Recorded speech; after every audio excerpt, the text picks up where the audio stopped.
দর্শক সকলকে স্বাগত জানাচ্ছি কুড়িগ্রাম সরকারি কলেজ থেকে। এখানকার সাধারণ শিক্ষার্থীরা দেয়ালে নানা ধরনের গ্রাফিতি অঙ্কন করেছে। আমি একটু আপনাদের দেখানোর চেষ্টা করতেছি।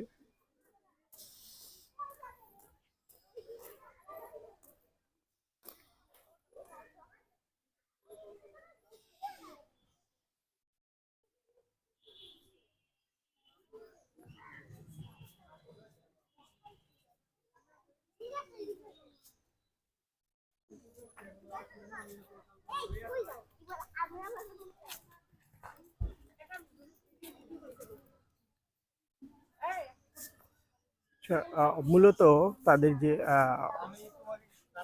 2024-এ তারা যেটাকে স্বাধীনতা বলছে, সেখানকার অর্জনগুলোকে ধরে রাখতে তারা মূলত এই গ্রাফিতিগুলো এখানে অঙ্কন করছে।